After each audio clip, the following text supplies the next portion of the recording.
سلام دوستان، چطور؟ خیلی خوش اومدید به یه ویدیو دیگه از چنل من پیجی. امروز اومدیم با هم دیگه بهتون یاد بدم که فورتنایت رو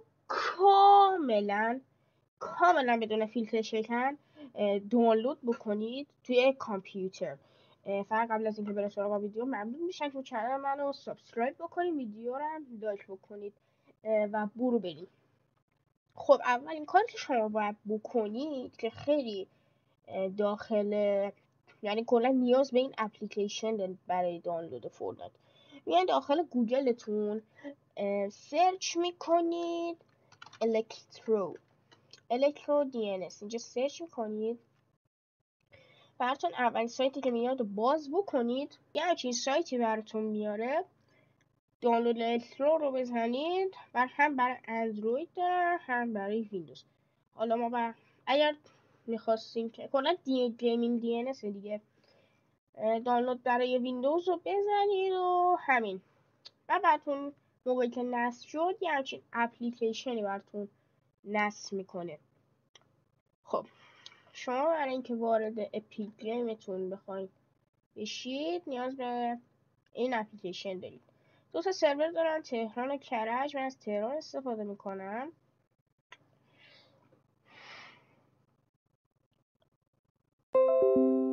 خب حالا وارد سایت اپیک گیم بشیم. اینجا که میبینی سایت اپیک گیم و بدون هیچ، ممکنه یکم سرعت ضعیف باشه ولی خب بدون فیلتر شکن این سایت رو باز کرد. حالا اینجا که میان اینجا یه علامت لاگین زده. حالا برای من الان این اکانت رو زدم که شما همینجا میتونید اکانت بسازید یا تو خود اپلیکیشن میتونید اکانت بسازید. که من تو همون خود اپلیکیشن بهتون نشون میدم که شما میتونید چجوری اکانت بسازید. پس شما اول میایید دکمه دانلود رو میزنید و اپیک گیم رو دانلود میکنید. بعد دانلود کردید اپیک گیم و اپیک گیم لانچر رو شما باید باز بکنید.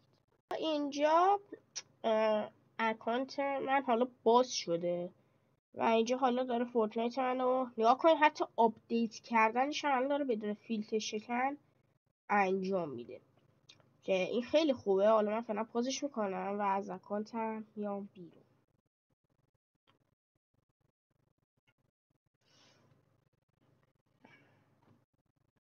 خب شما موقعی که اول بار وارد این اپلیکیشن میشید با یه همچین صفحه‌ای روبرو میشید، ولی خب شما اکانتی ندارید که بخواید ساین کنید. پس دکمه ساین آف رو که بزنید، ساین آف ایمیل رو بزنید یا اگر گوگلتون رو میخواید، خب اینجا کارای اکانت رو باید انجام بدید که مثلا اینجا یه عددی بزنید که حداقل بالای 30 سال باشه.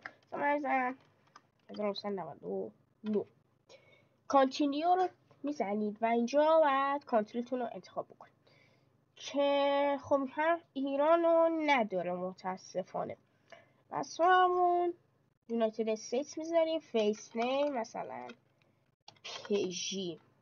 لاست نیم این اسم خیلی مهم نیستن و حالا مثلا من یه چیزی میذارم همینجوری.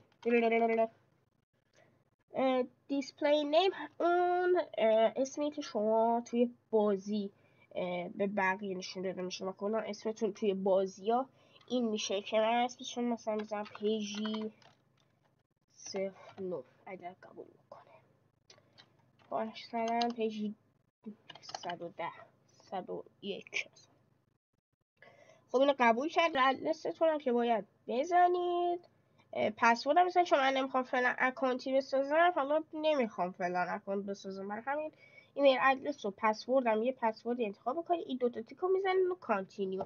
به همین راحتی. تنها راه اگرم اکانت ساخته و اکانتتون مثلا نبود کافیه که فقط ساین کنید. حالا من ساین این میکنم. مثلا ساین این شد بدون فیلتر شکن و حالا شما میتونید برید آپدیت های فورتنایتتون رو انجام بدید. استیزن جدید فورتنایت بده. آپدیت های جدید فورتنایت رو هم انجام بدید. حالا هر بازی هستن فورتنایت، حالا هر بازی میتونید انجام بدید و خود اون بازی رو دانلود بکنید و یه راه دیگه هم وجود داره که اگر میخواین اونم میشه اگر این اپلیکیشن رو داشته باشید، ولی ولی این راه اگر این اپ هم نخواستین یه موقعی نصب کنید میشه. کافیه که بیاین توی گوگلتون بنویسید دانلود فورتنایت پی سی، اینو بزنین یه سایت پیدا کن که آخرین آپدیت رو داشته باشه، یا اینکه حداقل آپدیت سیزن داشته باشه که خیلی آپدیت سنگین نکنه، مثلا این مال سیزن قبلی آپدیتش. شما باید بیاید تمام این پارت ها رو دانلود بکنید. نرم افزار اپیک گیم هم اینجا خودش داره، این نخواستی برید توی سایتش. بعد تمام این پارت ها رو دانلود بکنید و داخل یه پوشه، حالا مثلا اینجا یه دونه پوشه جدید میذارم، داخل مثلا این پوشه همشون رو بیارید، بعد اینجوری بگیرید بکشید. بعد اینجا یه گزینه روی یکی از این فایل کلیک کنید، اینجا یه دونه گزینه براتون میاد اکسترکت هیر رو بزنید و فورتنایت براتون نصب شروع میکنه اینا رو همه اکسترکت کردن. اینجا یه دونه پوشه میاد و حالا